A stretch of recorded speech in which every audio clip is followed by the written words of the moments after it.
I hope आपको physics की definition जो फर्स्ट चैप्टर में पढ़ी थी वो याद होगी, जो कि है physics the branch of science which is the study of matter, energy and there mutual relationship. यानी कि जहाँ मैटर और एनर्जी का जिक्र होगा वहाँ फिजिक्स इन्वॉल्व होगी। 20th सेंचुरी के बिल्कुल स्टार्ट में आइंस्टाइन ने एक थ्योरी दी, जिसमें आइंस्टाइन ने प्रिडिक्ट किया कि मैटर एंड एनर्जी एक दूसरे के साथ इंटर कन्वर्टेबल हैं।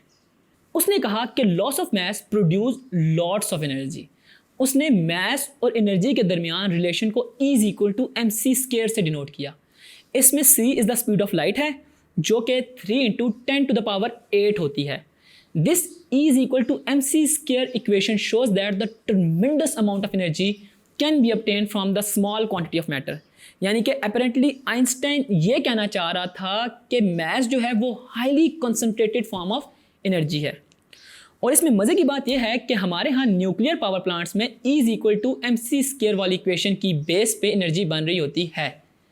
इसके अलावा सन और स्टार्स के एग्जांपल तो आपके सामने है, वहाँ भी यही प्रोसेस कोई मिलियंस ऑफ ईयर से हो रहा है कि मैस डिकम्पोज होके एनर्जी प्रोड्यूस करता है। और सन कोई इतना मेजर सोर्स ऑफ एनर्जी है ना कि fractions of total energy from the sun earth तक पहुँचती है। ठीक है, अब आई होप कि आपको मैस एनर्जी इक्वेशन की कुछ समझ आई होगी। अब हम थोड़ी बात कर लेते हैं कि कुछ इन्वायरमेंटल प्रॉब्लम की। अच्छा, यहाँ मेरी इन्वायरमेंटल प्रॉब्लम से मुराद पोल्यूशन है, जो कि noise, water pollution and air pollution की शक्ल में है, जिसमें एयर पोल्यूशन जो कि डिफरेंट सोर्सेज ऑफ एनर्जी की वजह से प्रोड्यूस होती है। इस पोल्यूशन की वजह से हमारे इन्वायरमेंट में लिविंग थिंग्स के सर्वाइवल में प्रॉब्लम अकर होती है।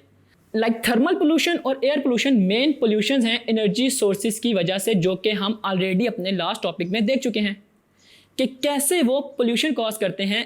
इसके अलावा बहुत सारे कंट्रीज़ में काफ़ी सारे प्रिकॉशनरी स्टेप्स लिए जा रहे हैं एयर पोल्यूशन को कंट्रोल करने के लिए। लाइक न्यू कार्स में कैटालिटिक कन्वर्टर्स लगाए जा रहे हैं, या फिर लेड फ्री पेट्रोल इंट्रोड्यूस करवाने की वजह से एयर में अमाउंट ऑफ लेड काफ़ी हद तक रिड्यूस हुई है। और अब इसके बाद हम साथ साथ flow diagram of energy converters पढ़ने जा रहे हैं, जिसमें हम देखेंगे कि कैसे इनपुट जो है वो यूज़फुल वर्क में कन्वर्ट हो रहा होता है, और साथ कैसे जो रिमेनिंग पार्ट ऑफ एनर्जी है वो डिसिपेट हो रहा होता है in the form of heat and sound.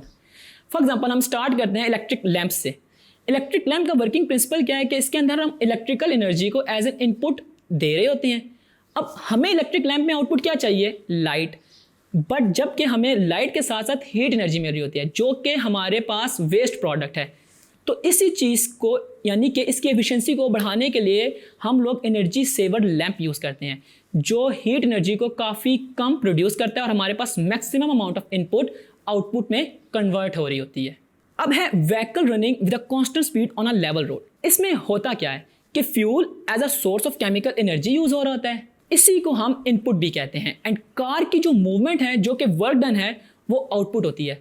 मगर इस दौरान कुछ और एनर्जी भी प्रोड्यूस हो रही होती हैं, like heat energy, kinetic energy and sound energy, जो कि इग्निशन ऑफ द फ्यूल की वजह से प्रोड्यूस हो रही होती हैं। अब हम बात करते हैं कि पावर स्टेशन में क्या वर्किंग प्रिंसिपल है एनर्जी के यूजफुल वर्क में कन्वर्ट होने का। इसमें सबसे पहले वाटर को डैम में स्टोर किया जाता है, यानी कि उसके अंदर पोटेंशियल एनर्जी स्टोर हो जाती है। और फिर जब डैम में से वाटर को आहिस्ता आहिस्ता रिलीज किया जाता है, देन वाटर में काइनेटिक एनर्जी प्रोड्यूस होती है।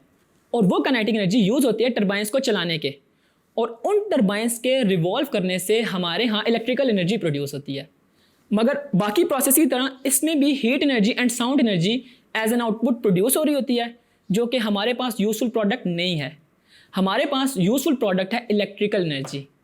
एनीवे, ये एनर्जी फ्लो डायग्राम्स आपको काफ़ी हेल्प करेंगी कि कैसे एनर्जी ट्रांसमिट होती है और कैसे ये आउटपुट हमें कितना एफिशिएंटली मिल जाता है।